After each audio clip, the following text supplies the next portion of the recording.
Oke, jadi yang namanya hydrogen induced cold cracking itu terjadi di daerah AZ. Nah, oleh karena itu maka crack itu dibagi menjadi dua macam. Ada yang namanya hot crack ya, dan ada yang namanya cold crack.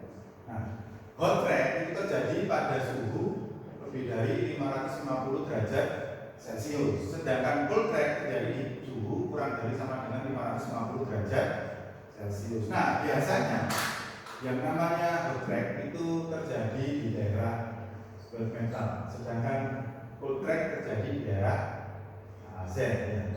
Kadang-kadang dinamakan sebagai underbit crack ya. Nah, hydrogen induced cold cracking itu terjadi gara-gara proses pemanasan dilakukan menggunakan prosedur yang kurang benar, sehingga yang namanya gas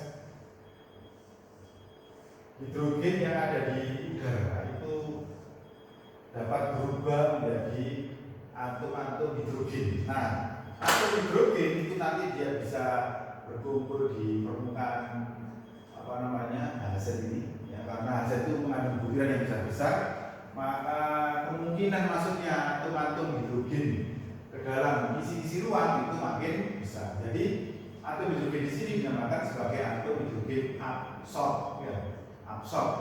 Nah, dia masuk ke sini ya. Nah, apabila di dalam HZ itu ada rongga, misalnya rongganya saya misalkan gini ya, maka atom H yang berada di permukaan dan sudah masuk sini, ini ada atom H di sini, maka mereka akan berusaha masuk ke dalam rongga sini ya.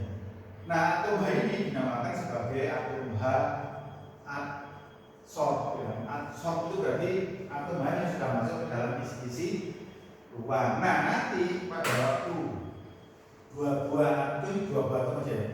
Jadi atom H adsorb ini ya, bereaksi di dalam rongga ini, maka dia membentuk H2 atau gas hidrogen itu.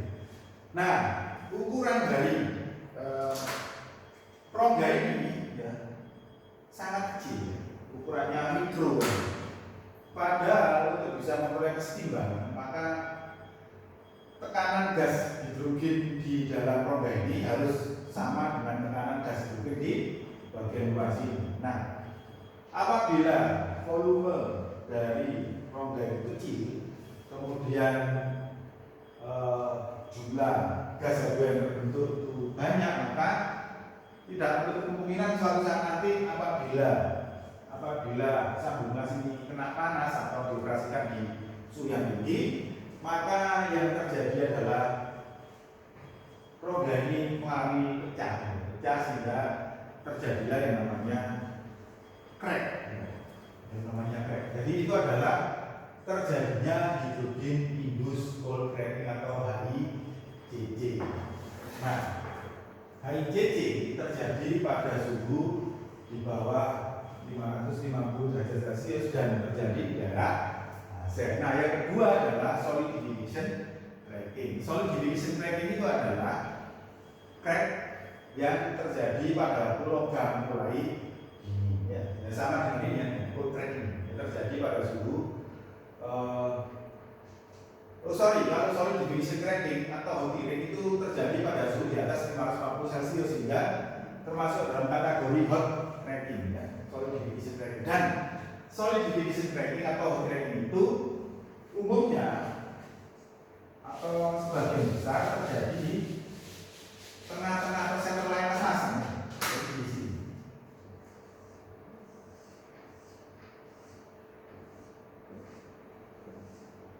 Nah, ini namanya adalah solidification cracking atau hot cracking ya, hot crack. Jadi hot crack itu terjadi di daerah center line panasan. Jadi kenapa kok bisa terjadi di daerah center line ya, center line panasan? Karena pada waktu logam itu mulai dingin, maka terjadilah penyusutan di daerah sini, di daerah logam sini. Penyusutan di daerah logam ini akan ditahan oleh bis metal yang berada di kanan kirinya. Jadi bis metal ini akan menahan penyusutan dari volume logam las yang ada di sini. Apabila volume logam las yang ada di sini jumlahnya sedikit dibandingkan base metal yang lainnya, maka kemungkinan akan timbul hot cracking. Di samping itu, ya, pada waktu proses pendinginan berlangsung, yang namanya kotoran-kotoran atau impurity itu akan bergerak masuk ke bagian tengah-tengah sini. Jadi bergeraknya ke tengah-tengah sini. Sehingga apa? Kenapa kok bergerak ke bagian tengah sini? Karena bagian tengah ini ya adalah bagian yang paling belakangan dinginnya. Jadi yang namanya kotoran-kotoran, rongga-rongga gas itu ya, gas yang terperangkap di sini, dia akan mencari jalan itu keluar, ya, keluar dari logam las ini. Ya, satu-satunya jalan yang daerah yang masih panas ada di bagian tengah-tengah sini, ya, mereka akan mencari jalan untuk keluar. Sehingga daerah tengah sini ada daerah yang rawan, ya, rawan terhadap terjadinya pengumpulan impurity. Ya. Nah, apabila banyak impurity yang terkumpul di daerah senter lain, kemudian ditambah dengan volume yang kecil ditahan oleh base metal, maka mungkin akan timbul yang namanya hot cracking. Jadi hot cracking itu terjadi pada waktu suhunya lebih dari 550 derajat Celcius. Lalu ada lapisan kirim, ya, lapisan kirim itu adalah seperti laminasi yang terjadi di sambungan T. Jadi sambungan T seperti ini. Nah, lapisan kirim ada di sini. Ya. Kemudian ada yang namanya rigid cracking. Rigid cracking itu adalah crack yang terletak yang terjadi apabila suatu komponen dipakai atau dioperasikan pada suhu tinggi, ya, mirip dengan mirip dengan, ya, penyebabnya kebanyakan adalah yang namanya hidrogen cracking. Hidrogen masuknya hidrogen ke dalam darah aset. Jadi rigid cracking itu biasanya terjadi di darah aset. Ada lagi yang namanya Gilly crack. Jadi crack yang timbulnya itu Gilly berarti apa? Gilly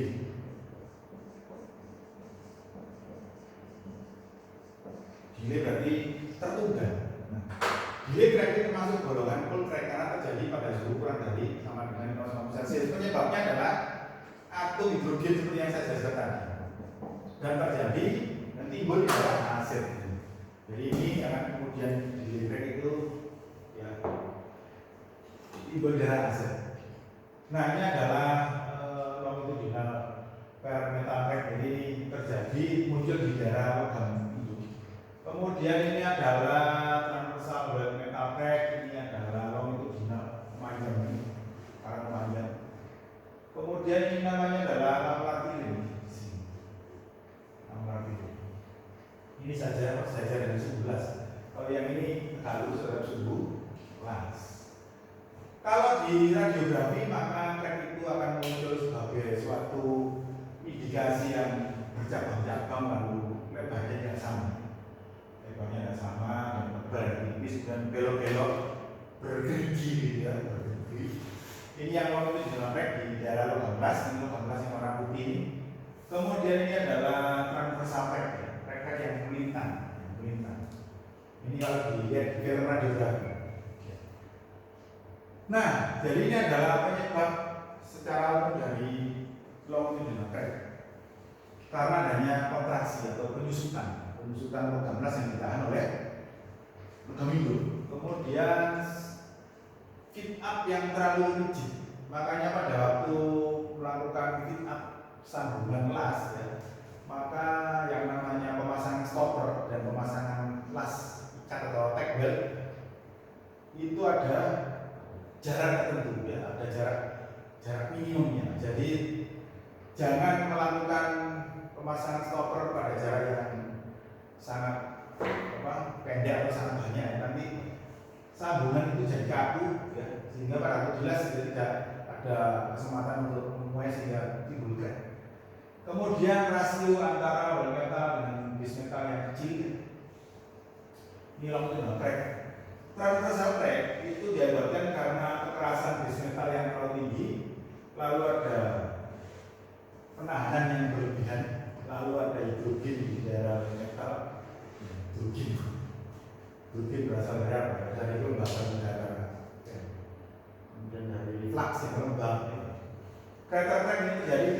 stop and run, daerah kawah las. Ya. Karena apa? Karena ada tekanan pada kawah.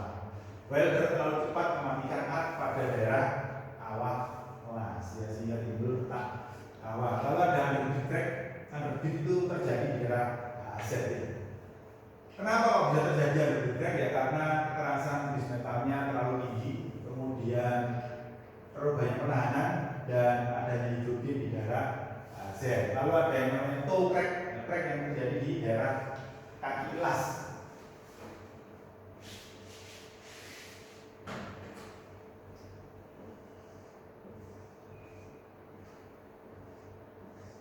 Kemarin sudah saya jelaskan toe ya. Toe itu di sini kan ya, toe. Nah, terjadi di daerah aset. Ya. Kalau root itu di bawah sini. Bawah sini. Tegak lurus terhadap permukaan base metal dan sejajar dengan sumbu. Nah, jadi ya termasuk golongan nomor 7 Lama-lama ini terjadi pada sambungan T, lalu timbulnya karena kelemahan pada base metal, laminasi terjadi pada flat yang tebal dan timbul pada pemanasan hard joint. Begitu adalah penyebab dari beberapa macam jenis crack. Lalu ada lagi yang namanya white metal crack. Jadi crack yang terjadi dan timbul di daerah logam las, ya, di metal. Daerah sini, metal sini. Jadi penyebabnya secara umum adalah elektroda itu yang digunakan diameternya terlalu kecil sehingga pengisiannya menjadi lambat. Terlalu banyak penahanan, lalu tanpa alasan yang salah, lalu muncul yang tegangan sisa. Tegangan sisa akan saya jelaskan di minggu depan. Ya.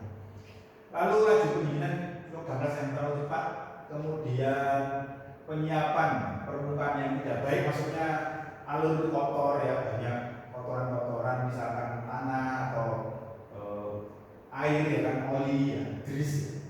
Kemudian diakibatkan adanya gas-gas hidrogen dan oksigen yang berasal dari salah satunya adalah elektroda yang lembab. Kemudian penyebab lainnya dari metal crack adalah pengisian logam las yang kurang. Ya, jadi underfill berarti kurang pengisian. Kemudian kalau base metal dan aset crack itu penyebabnya adalah base metal memiliki kekerasan terlalu tinggi. Jadi karbon ekivalen dan PCM-nya terlalu besar. Kemudian kandungan karbon, manganis dan kromium pada base metal terlalu tinggi dan terjadinya pengentasan hidrogen, yaitu masuknya atom hidrogen ke daerah base metal dan aset, dan di dalam isi ruang mereka bereaksi menghasilkan gas hidrogen. Pencegahan crack. Jadi pertama disarankan untuk menggunakan baja-baja dengan karbon ekivalen dan PCM yang rendah, ya, untuk menghindari timbulnya fase maltensi di dalam daerah aset. Ini kalau memungkinkan ya, kalau tak memungkinkan ya dilakukan penggunaan preheat ya kan gitu. Kemudian menggunakan low hydrogen electrode kalau pada pemanasan SMAW dan fluxnya flux jenis low hydrogen kalau pada pemanasan SAW. Flux low hydrogen itu tidak ada. Jadi intinya kita harus mempertahankan supaya flux tidak lembab gitu. Jadi tidak mengalami kelembaban. Flux yang dibakar ke pemanasan SAW. Nah, ini korek engine penanganan yang benar untuk flux yang low hydrogen ya, dimasukkan amonia, kemudian harus habis pada waktu pertama kali dibuka dari wadahnya maksimum selama 4 jam. Kemudian membersihkan karat ya, debu, oli dan pengotor lainnya yang dapat berfungsi sebagai sumber-sumber hidrogen yang berada di alur las. Kemudian menggunakan gas CO2 sebagai gas minum. Jadi ini untuk menghilangkan kemungkinan masuknya untuk menghilangkan masuknya atom hidrogen ke daerah logam las ini, maka perlindungan dilakukan dengan menggunakan gas CO2. Kalau argon dipakai di lapangan kan tidak bisa, maka digunakan gas CO2. Kemudian dilakukan preheating ya, interface heating dan post heating apabila kandungan karbon dari base metal kita terlalu tinggi, seperti yang sudah saya jelaskan di minggu lalu. Kemudian menghindari pengerasan pada waktu kondisi lembab, misalkan pada waktu hujan. Kemudian yang berikutnya adalah membuat suatu joint design sambungan yang menghindari tegangan berlebihan dan menggunakan prosedur pengerasan yang benar. Misalkan kita memakai alur bentuk X ya, yang bisa meminimumkan volume atau gas, tapi itu kalau ada faktor hubungan dari faktor lain yang misalkan harus ada crane untuk bisa membalik pelatnya kan ini ya, kita bisa menggunakan alur berbentuk X karena pelat bisa dibalik. Setelah pemanasan di bagian atas dibalik, lalu bawahnya bilas dari bagian atas. Kemudian menggunakan baja-baja dengan kandungan ini off ya, low content of P, fosfor dan sulfur. Nah, berikutnya adalah inklusi. Akan saya jelaskan sebentar